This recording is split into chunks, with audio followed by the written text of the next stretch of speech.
우리 같이 함께 14절부터 20절까지를 합독을 하도록 하겠습니다.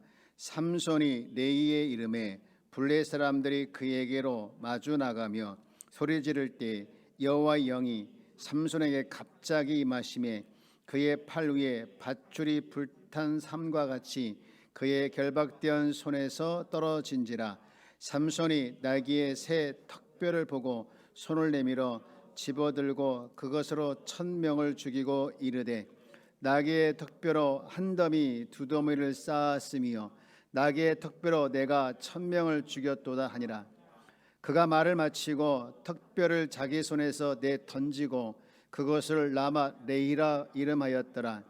삼손이 심히 목이 말라 여호와께 부르짖어 이르되 주께서 종의 손을 통하여 이 큰 구원을 베푸셨사오니 내가 이제 목말라 죽어서 할례 받지 못한 자들의 손에 떨어지겠나이다 하니 하나님이 레이에서 한 우묵한 곳을 터뜨리시니 거기서 물이 솟아나오는지라.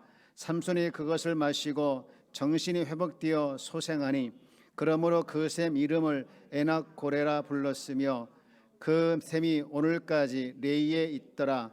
블레 사람의 때에 삼손이 이스라엘의 사사로 20년 동안 지냈더라. 아멘. 감사의 예물 드리신 분이 계십니다. 항상 함께해 주심에 감사드립니다. 하나님께 영광 돌릴 수 있게 해주심에 감사드립니다. 예물 드려서 기도하겠습니다. 사랑과 은혜가 풍성하신 하나님 아버지 감사합니다. 오늘도 하나님의 크신 사랑 가운데 저들을 살게 해주시고 이 금요 철야로 불러주심을 감사합니다. 주님께서 한 시간도 깨어 있을 수 없느냐 하시며 기도하기를 원하셨던 주님의 마음을 우리가 읽고 더 기도하는 일에 힘쓰는 자들 되게 하여 주옵소서. 특별히 아버지 앞에 귀한 예물 드리는 손길이 있습니다. 하나님이여 그 중심을 보시고 또 은혜를 보시고 감사의 내용을 보시고 은혜 위에 은혜를 더하여 주옵소서. 그 예물의 간절한 소원대로 주께서 함께하여 주셔서 더 큰 은혜로 더 기쁘게 영광 돌리는 은혜가 있게 하여 주시옵소서. 감사드리며 우리 에서 구원하신 예수님의 이름으로 기도합니다. 아멘. 아멘. 할렐루야. 아멘. 아멘. 지난 주일에 삼손에 대해서 말씀을 드렸는데 삼손이 치명적으로 잘못한 것이 하나 있었죠. 소중한 것을 여기지 못했다라는 것을 이제 말씀드렸는데 오늘 또 연결해서 또 다른 은혜를 한번 생각해 보기를 원하는데요. 여러분, 삼손에게 있어서 인생의 최대 행복은 또 축복은 하나님이 그와 함께했다는 것이죠. 그와 함께했다는 것. 그런데 불행하게도 그는 하나님께서 자기 인생 가운데 개입하셔서 함께하셨다, 또 함께하고 있으시다라는 것을 몰랐어요. 정말 바보죠. 여러분 말씀 한번 볼까요? 사사기 13장 24절 말씀 보면 그 여인이 아들을 낳음에 그의 이름을 삼손이라 하니라. 그 아이가 자라매 여호와께서 그에게 복을 주시더니 소라와 에스돌 사이에 마하네단에서 여호와 영이 그를 움직이기 시작하셨더라 라고 되어 있습니다. 여러분 무슨 말씀인가요? 삼손이 태어나서 자랄 때 또는 그 전에 태어나기 전부터 그 인생에 개입하셔서 함께 하셨다라는 것이죠. 그리고 14장을 넘어가면 이런 말씀이 있어요. 4절. 자, 우리 한번 이 부분은 같이 읽어볼까요? 시작.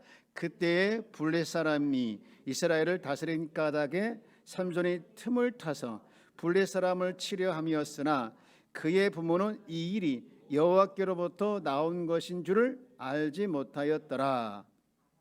여기서 굉장히 중요한 부분이 삼손이 틈을 타서라는 부분입니다. 삼손이 틈을 타서 중간쯤에 있죠.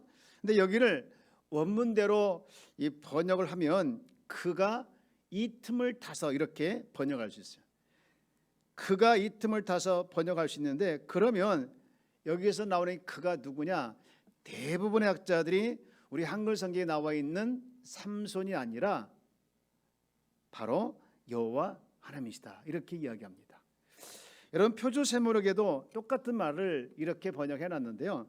여러분 그것을 증명하고 있죠. 그의 부모는 누가? 주님께서 블레셋 사람을 치실 계기를 삼으려고 이 일을 하시는 줄을 알지 못하였다. 삼손이 블레셋 사람을 치실 계기를 삼으려고 하는 걸 몰랐다가 아니라 주님께서라고 되어 있죠. 주님께서. 그러니까 이게 무슨 얘기냐? 삼손은 지금 사사기 14장 1절부터 3절까지 보면 자기가 좋아하는 여자를 만나요. 그래서 그 좋아하는 여자하고 결혼하고 싶어서 부모님에게 떼를 쓰는 거예요. 그런데 그 이면에 하나님께서 무슨 일을 하고 계셨느냐? 그의 정말 바보 같은 짓을 하는 것을, 그 틈을 보면서 이 철없는 삼손의 행동을 도구로 삼아서 오히려 그것을 통해서, 그 도구를 삼아서 반전의 기회를 삼으시려고 지금 하나님께서 틈을 보고 계신다는 거예요. 그래서 이스라엘 괴롭히는 저 블레셋 사람을 손에서, 이스라엘을 괴롭히는 저 블레셋 사람들을 손에서 이스라엘을 구원하려고 하는 그런 틈을 지금 하나님께서 보고 계시다는 것이죠. 저는요, 이런 하나님의 모습이 정말 미치도록 은혜가 되더라고요. 미치도록. 왜냐하면 지난 저의 모든 목회 세월을 보면 너무나도 부족한 것이 많이 있는데, 그 부족한 것을 도구로 삼아서, 부족한 것을 도구로 삼아서 나의 목회의 틈을 보시고 풍성하게 채워오셨다는 것을 제가 확인할 수가 있게 되었습니다. 이번에 새생명 전도 축제를 통해서 하나님께서 정말 일하시는 것을 제가 많이 경험하게 됐는데, 하나님께서 틈을 타시사 역사하시는 것을 제가 간증하지 않을 수가 없었어요. 이번에 전도 축제를 진행하면서 얻었던 가장 큰 수확이 무엇이었는가? 전도는 하면 된다는 거였습니다. 저를 한번 따라서 볼까요? 전도는 하면 안 된다? 된다 였습니다. 한 영혼을 위해서 충성을 다하고 그 영혼이 예수 믿기를 정말 간절히 기도하며 마음 졸이고 애쓰고 수고하는 가운데 열매가 있더라는 거예요. 그런데 그런 과정에 많은 부분이 부족하지만 그 부족한 점을 하나님께서 도구로 사용하사 틈으로, 그 틈을 가지고 메꾸시면서 끝까지 역사하셨다는 것이죠. 여러분, 이번 전도 축제를 저는 크게 전도를 하면 된다라는 것이 큰 수확이었고, 또 하나는 소망을 본 게, 우리가 함께 기도하고 함께 열심히 전도하면 반드시 하나님께서 열매를 맺게 해준다는 것을 저는 큰 수확으로 봤어요. 여러분, 삼손에게도 하나님께서 이런 틈을 타셔서 역사하는 것이 있었는데요, 사사기 오늘 읽었던 15장 15절 말씀을 다시 보면 이렇게 기록되어 있는데 한번 같이 읽어볼까요? 시작. 삼손이 낙의 새 턱뼈를 보고 손을 내밀어 집어들고 그것으로 1000명을 죽이고. 여러분, 이 말씀이요, 말도 안 되는 말씀이에요. 턱뼈, 낙의 턱뼈는요, 이렇게 자료에 보면 한 25cm 된다고 합니다. 25cm. 그리고 무게는 약 한 400g 정도 된대요.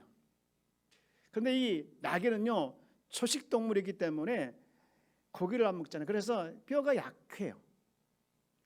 그런데 그 뼈가 무려 몇 명이나 죽였다고요? 1000명을 죽였대요. 여러분, 이게 말이 안 되는 얘기예요. 여러분, 혹시 낙이 턱뼈가 어떻게 생겼나 궁금해할까 봐 제가 인터넷을 이렇게 찾아서 방송실에 부탁을 했습니다.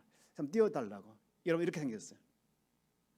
이제 화면이 크게 보이니까 엄청나게 크게 보이는데 사실은 25cm, 400g 밖에 안 되는 그런 거예요. 여러분, 이게 무엇을 의미한 줄 아십니까? 여기서 나오는 이 낙의 턱뼈가 강한 것이 아니라 하나님의 능력을 보여주기 위한 특별한 도구로 낙의 턱뼈를 사용하셨다는 거예요. 여러분, 삼손이 강력한 것이 아니라 또 또 무기가 강해서가 아니라 하나님께서 개입하셨다. 그래서 그 개입하셨다는 것을 상징적으로 보여준 무기가, 도구가 뭐였느냐? 바로 턱뼈라는 것이었어요. 저는요, 이 부분에 얼마나 감동이 되는지 몰라요. 여러분, 하나님은 약한 자를 통해서 일하시는 줄 믿습니다. 그리고 약한 나를 통해서 강하게 역사하는 줄 믿습니다. 그래서 우리가 그런 찬양했잖아요. 약할 때 뭐라? 강함이라. 여러분, 다윗이 골리앗을 무찔렀을 때 다윗이 사용했던 도구가 뭐였죠? 물맷돌이었잖아요. 여러분, 다윗이 물맷돌로 그 거구 골리앗을 무너뜨린 게 아니고요, 하나님께서 다윗이라는 도구를 사용해서, 하나님께서 물맷돌이라는 도구를 사용해서 그에 개입하셔서 골리앗을 물리치신 것인 줄 믿습니다. 여러분, 하나님께서 이런 말씀들을 우리가 깨달을 때 엄청난 은혜가 임하는데, 여러분, 하나님께서 오늘 저 여러분들이 이 은혜를, 또 이런 사실을 깨닫기를 원하고 있으면 우리가 알았으면 좋겠는데요. 여러분, 혹시 여러분의 자신 때문에, 또 연약함 때문에, 자기의 실수 때문에, 실패 때문에 아픔을 겪고 있는 분이 계신가요? 여러분, 약한 것을 도구로 사용하사 틈을 타서 역사하시는 그 하나님의 은혜를 구하는 성도가 되기를 주의 이름으로 축원합니다. 연약한 우리의 모습에 그 사이사이를 비집고 들어오셔서 역전의 기회를 만들어 주시는 분이 하나님이라는 것을 우리가 반드시 기억해야 되는데요. 매년 11월이나 12월달 되면, 연말 되면 열심히 봉사하던 분들이 한 번쯤 쉬고 싶다는 유혹들이 와요. 그래서 어떤 분은 목사님, 이번에 제가 내년에 이것 좀 안 했으면 좋겠습니다, 저것 좀 안 했으면 좋겠다라고 하시는 분이 간혹 있어요. 마음은 있지만 몸이 안 따라주고 또 여러 가지 상황이 안 좋으니까 이렇게 말을 하시는 분들이 계셔요. 그런데 우리가 꼭 기억할 것은 주의 일은 내가 능력이 있어서, 내가 힘이 있어서 내가 하는 것이 아니라 하나님은 나의 연약한 부분을, 하나님은 나의 연약한 부분을 도구로 사용하사 그 연약한 사이의 틈으로 오셔서, 그 연약한 틈에 오셔서 그 연약한 도구를 가지고 일하시는 것을 우리가 분명히 알아야 될 줄 믿습니다.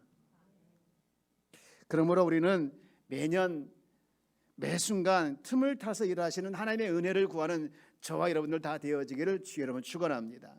제가 교회를 개척하고 지금 12년째, 내년에 12년 차 됩니다. 12년. 근데 제가 생각을 해봐도 나 같은 사람이 어떻게 여기까지 왔을까 너무나도 신기해요. 제가 뭐 목회에 달란트가 있습니까? 설교에 달란트가 있습니까? 뭔 달란트가 있습니까? 전혀 없어요. 한탄스러울 때 한두 번이 아니에요. 그래가지고요, 어떤 때는요, 제가 어떤 마음이 드냐면요, 빨리 은퇴했으면 좋겠다. 정말 좋은 분이 오셔서 나보다 헐 좋은, 애들 말도 헐 좋은 그런 분이 오셔가지고 목회를 잘 했으면 좋겠다, 그런 생각이 들 때가 있어요, 솔직히. 그런데 분명한 것은, 제가 깨닫고 또 확인하고 있는 분명한 것은, 나의 부족하고 이 무능한 틈을 타고 들어오셔서 하나님께서 개입해 주시고 또 개입하셔서 당신의 백성들을 분명하게 또 선하게 인도하고 있다는 사실입니다. 그래서 저는 요즘에 제가 몇 년을 앞으로 더 목회를 할지 모르겠지만 정신을 차려야겠다. 그냥 좋은 게 아니라 흘러보내면 안 되겠다. 성도들이 잘못했으면 분명하게 가르쳐주고, 잘했으면 또 칭찬하고 격려해주고, 그래서 정말 하나님께서 보시기에 마음에 드는, 정말 하나님께서 보시기에 다윗이 하나님의 마음을 시원했던 것처럼, 다윗이 하나님의 마음에 합했던 것처럼 그런 성도가 되기를 위해서 내가 최선을 다하겠다, 그런 마음밖에 없어요. 혹시 여러분 아실지 모르겠지만 소프라노 조수미 씨가 있죠. 제가 그 기사를 한번 읽었는데요, 그분이 했던 한마디가 제게 도전이 됐어요. 이분이 지난 35년 동안 악착같이 자신에 대해서 엄격했대요. 35년 동안요, 찬물은요 입에도 한 번도 안 댔대요. 찬물을. 그리고 공연이 끝나고 파티에 항상 갔는데 거기에 35년 동안 딱 2번인 것 같아요. 왜냐하면 자기 몸이 아끼다 보니, 노래하는 분은 몸이 아끼잖아요. 그래서 이걸 지켜야 할 것이 너무 많아서 자기가 이 자신에 대해서 엄격하게 지키며 살아왔다는 거예요. 세상에 노래하는 성악가라서 장수하기 위해서 이렇게 자신을 관리하고 노력해 왔는데, 내가 목회를 비교해 보니 참 부끄럽고, 그래서 더 내 자신을 엄격하겠다, 엄격하겠다, 그런 제 스스로 다짐을 했는데요. 여러분, 그런데요, 제가 다짐을 하고 약속을 하고 결단을 하고 그래도 저는 또 약해지는 것이 저의 모습입니다. 여러분, 사사기 13장 1절에 보면 이렇게 말씀하고 있죠. 이스라엘 자손이 13장 1절인데 다시 여호와의 목전에 악을 행하였으므로, 다시 이스라엘 백성들이 여호와의 목전을 행했는데 그 앞에 뭐라고 써 있죠? 다시. 그럼 이 말은 뭡니까? 그 앞에서도 악을 행했다는 거예요. 그리고 회개하고 잘 살다가 또 다시 악을 행했다는 거예요. 그게 사사기의 역사잖아요. 여러분, 이 말씀을 보면서 여러분 어떻게 생각하는지 모르겠는데, 저건 이스라엘 백성들의 모습이겠지, 사사시대의 모습이겠지, 나는 전혀 상관이 없어 라고 생각한다면 여러분, 우리 자신을 숨기는 거예요. 여러분, 이들의 모습과 우리의 모습은 별로 다를 게 없습니다. 여러분, 하지만 이런 연약한 인생에 하나님께서 개입해 주셔서 내가 약해서 실수하고 실패하고 초라한 것이라는 그런 모든 재료를 사용하셔서 그 틈을 비집고 들어와서 우리와 협력해 주시고 결국엔 선을 이루신 분이 우리를 인도해 주시는, 우리가 믿는 우리의 통치자, 우리의 주인이신 하나님이신 줄 믿습니다. 그러므로 우리의 틈을 타서 일하시는 하나님의 은혜를 구하는 저와 여러분들 다 되어지기를 주의 이름으로 축원합니다. 그런가 하면 삼손에게 있어서 최대의 비극은 뭐냐? 바로 자기와 함께한 하나님을 알지 못했다는 것이죠. 여러분, 임재, 우리가 임재란 말을 하죠. 임재를 구하고 임재를 갈망하고 임재. 그 임재란 말이 뭐냐? 쉽게 얘기해서 임재라는 거 이겁니다. 임재는 하나님이 나와 함께 하심을 인식하며 경험하는 것. 자, 우리 한번 읽어볼까요? 하나님이 나와 함께 하심을 인식하며 경험하는 것. 여러분, 다시 말해서 하나님이 나와 함께 하심을 인식하며 살아가는 것이 하나님의 임재를 느끼는 거예요. 삼손의 최대의 비극은 이 하나님의 임재하심을 너무나도 몰랐어요. 인식하지 못하는 거예요. 여러분, 우리는 어떻습니까? 하나님의 임재하심을 경험하고 하나님의 임재하심을 날마다 확인하고 인식하며 살아간다면 내가 가진 것 좀 덜 가져도, 내가 좀 일이 안 풀려도 기뻐요. 여러분, 이 알 수 없는 기쁨이 여러분의 있기를 주의 여러분 축복합니다. 나 같은 사람에게 하나님이 함께 하신다는 이 사실 하나 때문에 여러분 모든 걸 잃어도 기뻐할 수 있다면 그 사람은요, 하나님의 임재하심을 날마다 확인하며 살아가는 거예요. 그러나 우리는 어떻습니까? 현실적으로 절망과 때로는 한없이 어떤 자신에 대해 한탄스러워서 눈물이 뚝뚝 흘리는 그런 상황이 있을지라도 내 틈 사이를, 내 연약한 사이를 들어와 비집고 들어와서 내 인생을 개입해 주시는 그 하나님의 위로와 그 하나님의 정말 함께 하심 때문에 치유가 되어지고 회복하는 것들을 여러분 부족하지만 연약하지만 날마다 경험하는 우리 귀한 성도가 다 되어지길 주의 이름으로 축복합니다. 시편에 보면 다윗이 우리에게 2가지 기도할 것을 가르쳐 주고 있는데요, 이겁니다. 시편 105편 4절 말씀 보면 이렇게 기도하라고 했어요. 다 함께 읽읍시다. 시작. 여호와와 그의 능력을 구할지어다. 그의 얼굴을 항상 구할지어다. 2가지를 구하라고 했죠. 첫 번째는 뭘 구하라겠습니까? 그의 능력을 구하래요. 능력을 구해야 되겠죠. 맞습니다. 능력을 구해야 합니다. 그 다음에 2번째 뭘 구해야 됩니까? 그의 얼굴을 항상 구하라는 거예요. 근데 능력을 구할지라는 안 했는데, 강조를 안 했는데, 다시 띄워주세요. 안 했는데 그의 얼굴은 항상 구하래요. 그러니까 뭐가 더 중요하다는 거예요? 얼굴을 구하는 것이 더 중요하다는 거예요. 그런데 우리는요, 능력을 구하는 게 익숙해 있어요. 하나님 이것도 해주십시오, 저것도 해주십시오.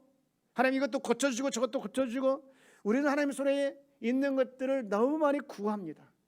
거기에만 우리가 너무 익숙해졌어요. 그런데 하나님의 얼굴을 구하는 것은 정말 못해요. 하나님의 임재를 구하는 건 정말 못해요. 사랑하는 여러분, 우리가 구할 때 하나님의 능력을 구하는 것도 필요하지만 함께 구할 것이 하나님의 얼굴 곧 임재인 줄 믿습니다. 우리 손에, 내 손에 뭔가가 있는 것도 중요하죠. 내 손에 지금 돈도 있고 부귀도 있고 명예도 있고 좋은 것도 있고 등등 있는 것도 중요하지만 이것을 누가 주셨는가 아는 것이 더 중요한 줄 믿습니다. 이것이 성숙한 신앙인의 모습이에요. 저는 지난 다니엘 기도회 동안요, 제 마음속에 강력한 도전이 됐던 모습이 하나 있었어요. 그것이 뭐였냐면 그 다니엘 기도회에 참여한 교회 성도들의 찬양하는 모습이에요. 찬양하는 모습이요, 그냥 이렇게 볼 때 누가 뭐라 할 것 없이 남녀노소 누구든지 찬양을요 느끼며, 그리고 찬양 속에 들어가서 온 몸을 다하여 찬양하는 모습이 너무너무 도전이 돼서 손을 들고 찬양하고, 어떤 분은 손을 들고 찬양하고 눈물을 흘리면서 찬양하고, 어떤 분은 고개를 숙이고 손을 들고 찬양하고, 그 하나하나 모습이요 그냥 찬양하는 모습이 아니라 하나님을 깊이 느끼며, 그리고 그렇게 찬양하고 있더라고요. 도대체 어떻게 저렇게 찬양하고 있을까? 어떻게 저렇게 찬양하고 있을까? 무엇이 저렇게 찬양하는 모습으로 만들었을까? 되게 궁금했어요. 물론 제가 느끼는 거 있었겠지만, 그런데 그 교회 담임 목사님이 이런 얘기를 하더라고요. 우리 교회 첫 번째 비전은, 우리 교회 여태까지 개척하고 여기까지 올 때 변하지 않는 첫 번째 비전은 하나님의 임재였습니다. 그렇구나.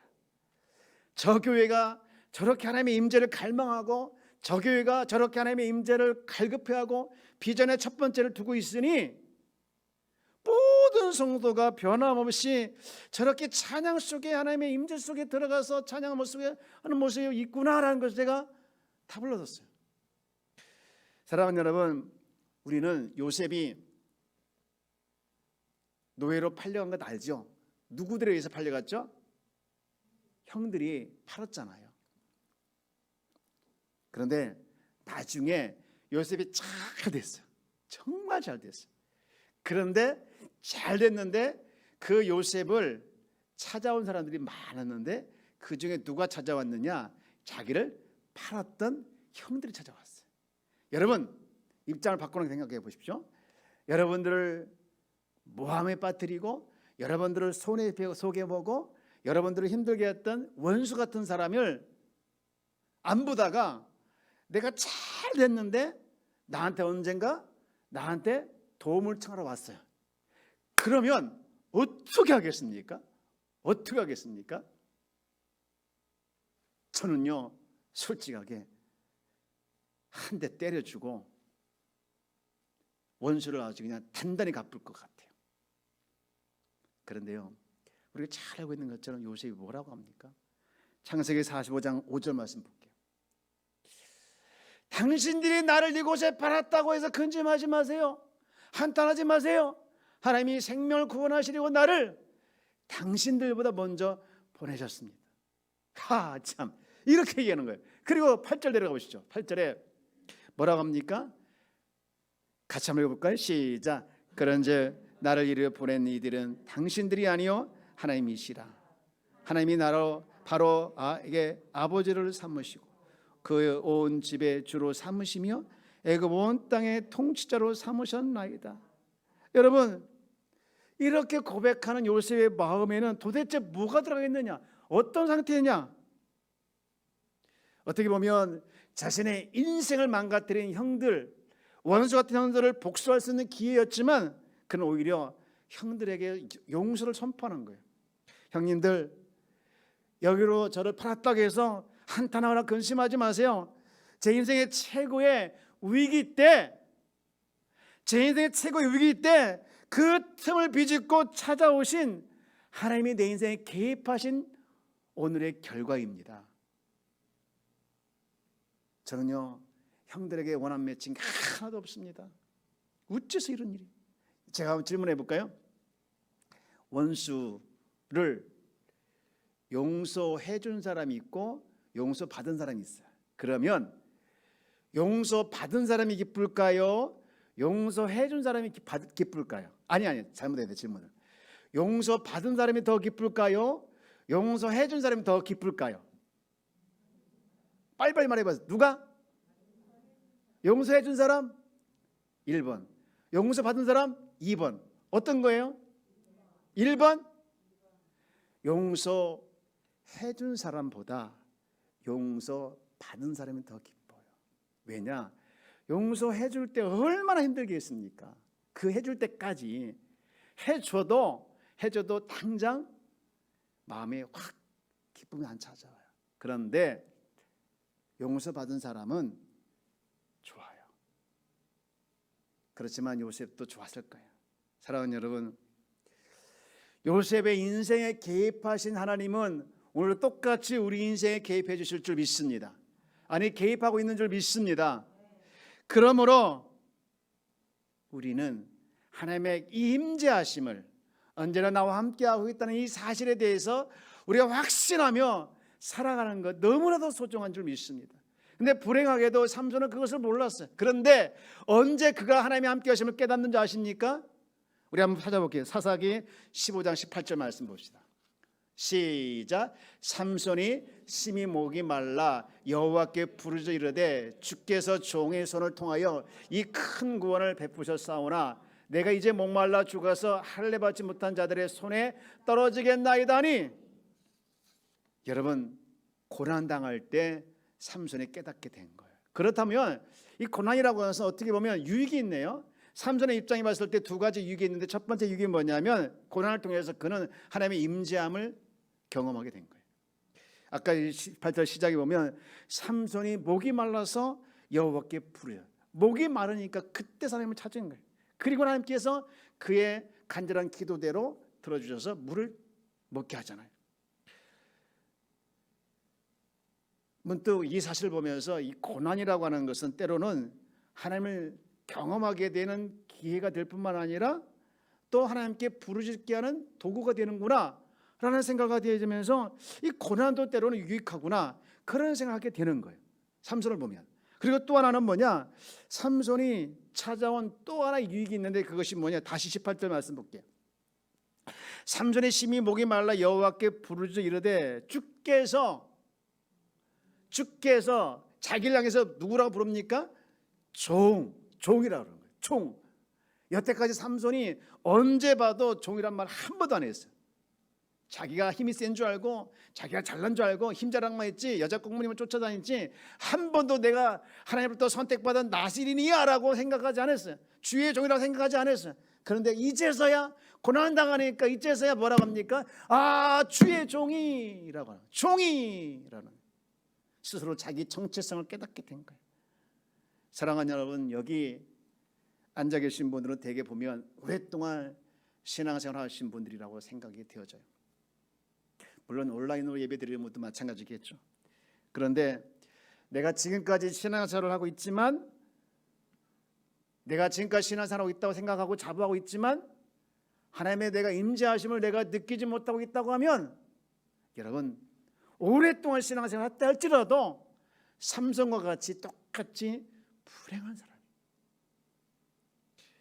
여러분, 이미 하나님은 우리 인생에 삼손에게 태어날 때부터 개입하셨던 것처럼 우리 인생에 태어날 때부터 우리 인생에서 개입하셔서 여태까지 우리 인생에서 함께 오셨습니다. 그런데도 불구하고 하나님의 임재하심을 내가 느끼지 못하고 그것을 확인하지 못하고 있다고 하면 얼마나 불행한 사람이겠습니까? 차라리 이렇게 기도했습니다. 하나님, 제가 하나님 임재하심을 느끼지 못하니 하나님 나에게 고난을 주세요. 차라리 고난 달라고 하십시오. 고난이 차라리 하나님 임재하심을 깨닫게 되는 기회가 됐지 않습니까? 삼손에게서는. 그와 같다면 우리가 하나님께 기도할 거, 하나님 임재하심을 내가 느끼지 못한다고 하면, 그걸 경험하지 못하고 있다고 하면 차라리 고난을 달라고 기도하는 것이 나을 수도 있는 거 아니겠습니까? 우리는 너무 약해져 있습니다. 저를 따라해 볼까요? 나는 약한 자다. 이 좋은 의미 약한 자가 아니에요. 우리는 너무 약해져 있습니다. 물론 목회자들도 약해질 때가 많아요. 그래서 쉽게 상처를 받습니다. 여러분, 상처를 받아도 요셉 같은 사람이 상처를 받아야 당연하잖아요. 믿었던 형들한테 팔려서 노예로 갔으니. 그런데 그 형들 앞에서 당당하게 하나님이 나를 여기까지 인도하셨고 하나님께서 내 인생의 연약한 부분을 개입하셔서 하나님이 함께 하셔서 하면서 형들을 선포하잖아요. 용서를 선포하잖아요. 여러분, 오늘 우리도 정말로 하나님의 임재하심 날마다 갈망하며 하나님의 임재하심 날마다 경험하는 저와 여러분들 다 되어질 주의 여러분 축복합니다. 축복합니다. 여러분, 히브리서 16장 6절 말씀해 보면 우리에게 두 가지 믿음을 요구하고 있어요. 우리 한번 같이 읽어볼까요? 시작. 믿음이 없이는 하나님을 기쁘시게 하지 못하나니 하나님께 나가는 자 반드시 또한 그가 자기를 찾는 자들에게 두 가지 믿음이 필요하다겠죠. 첫 번째 믿음은 뭡니까? 반드시 그가 계신 것, 존재에 대해서. 여러분, 우리 하나님이 계신 걸 믿습니까? 살아계심을 믿습니까? 이건 잘해요. 그런데 두 번째 반드시 필요한 것이 뭔가? 그가 자기를 찾는 자들에게 뭐 주심을 믿어야 된다는 거예요.